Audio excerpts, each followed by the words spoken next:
나눌 말씀은 로마서 5장 9절입니다.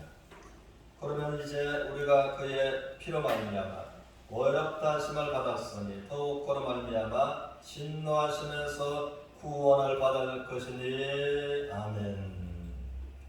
의인이 받을 구원이라는 주제로서 은혜를 나누고자 합니다. 사람들은 성경이 말하는 구원을 잘 모르네, 또 구원을 오해하네, 이단으로 빠지기도 하고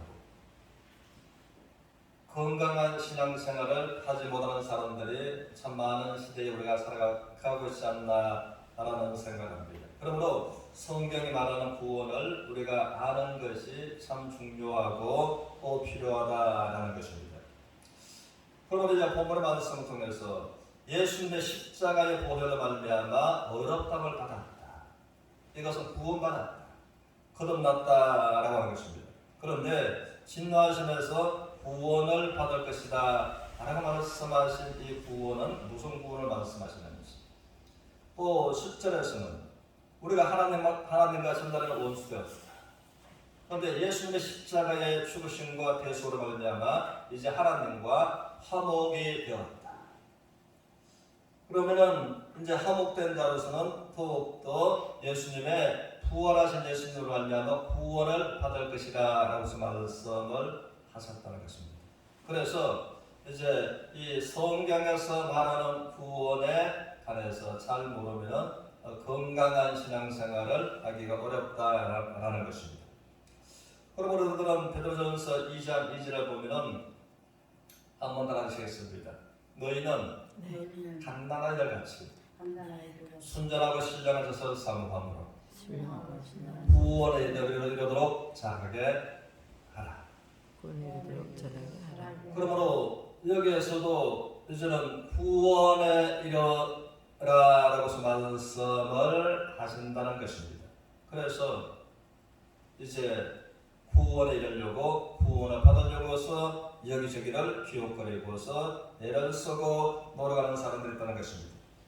그러므로 이제 베드로전서에 관해서는 구원에 이르도록 갓난아이 달처럼 신령한 솥은 하나님의 말씀을 말씀하고 계신다는 것입니다.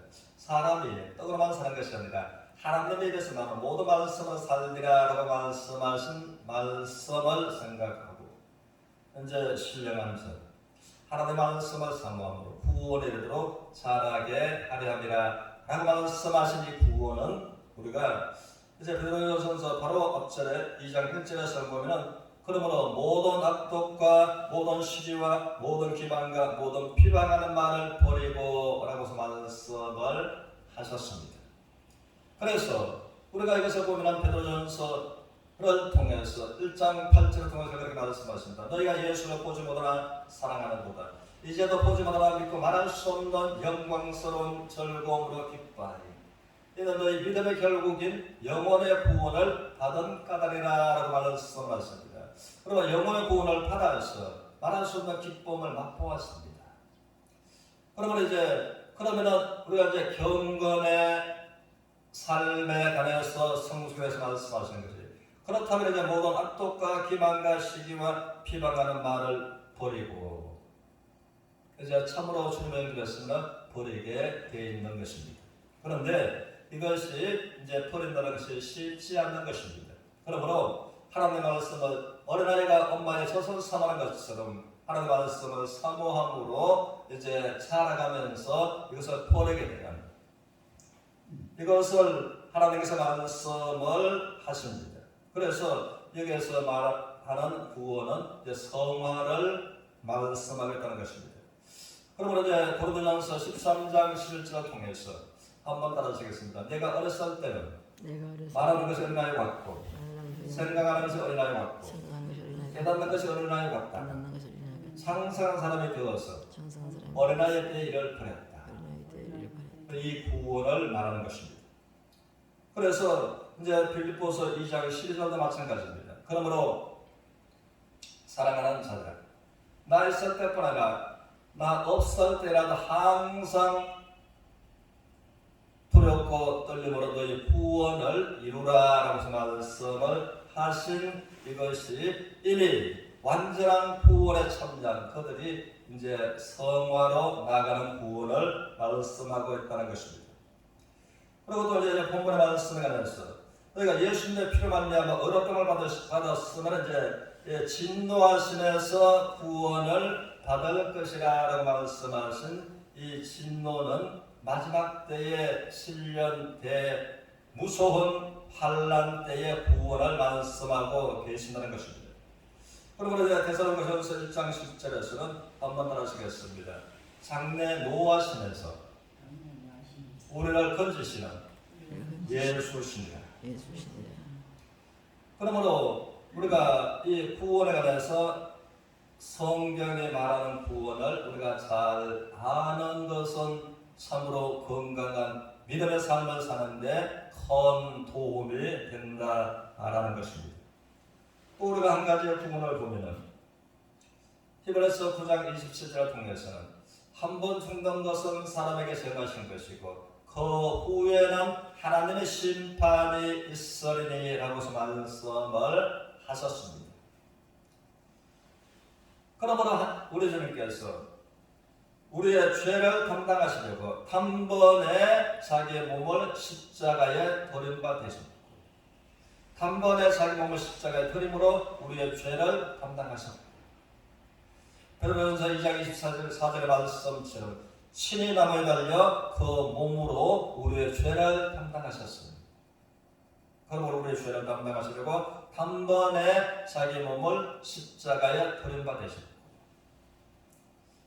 그리고 한번 따라하시겠습니다. 구원에 이르게 하기 위하여 죄와 상관없이 두 번째 다시 오시리라. 이것이 이제 마지막 구원입니다. 죄를 위해서 우리의 심판이 죽고난 말씀으로 우리의 심판을 이제 면하게 해주시기 위해서 대신 하나님 앞에 저주를 받으시고, 그러므로 우리의 죄를 담당하시고 단번에 자기 자신을 십자가에 드린 바 되시고 우리의 죄를 해결하시고, 이제 죄와 상관없이 주님을 영접하고 다시 오실 주님을 기다리는 그들한테에 죄와 상관없이 자기를 바라고 소망으로 기다리는 그들을 위해서 두 번째 다시 나타나시리라 라고 말씀을 하셨습니다. 그리고 우리는 빌립보서 3장 20절에서 21절을 보면 오직 우리의 신행권은 하늘에 있는지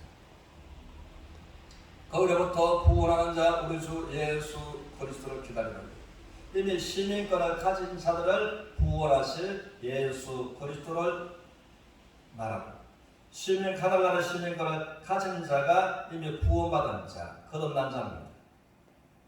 그리고 하늘나라의 시민권을 가진 자가 이제 구원하시는 예수 그리스도를 기다린다라고 말씀하십니다. 그러면 거기에서 구원은 또 무슨 구원인가라는 것입니다. 그래서 이제 21절에서는 보면 우리의 낮고 천한 몸은 원어상으로 보면 우리가 쉽게 죄를 짓고 쉽게 병들 수밖에 없는 몸을 말하는 것입니다. 그러므로 낮고 천한 몸을 우리 주님께서 부활하셨을 때 영광스러운 몸으로 변화되신 것처럼 그 영광스러운 몸의 형체와 같이 동등되게 변하게 해 주시리라. 이 몸의 변화, 우리 주님께서 부활하셨을 때에 영광스러운 몸으로 변화된 것처럼 그것을 신령한 몸이라고 하는데, 그렇게 우리가 구원받은 성도들이 이제 몸에 신령한 변화가 일어나는 그것을 구원이라 라고서 말씀하고 계신다는 것입니다. 그래서 고린도전서 15장은 부활의 장이라고 사람들이 말합니다.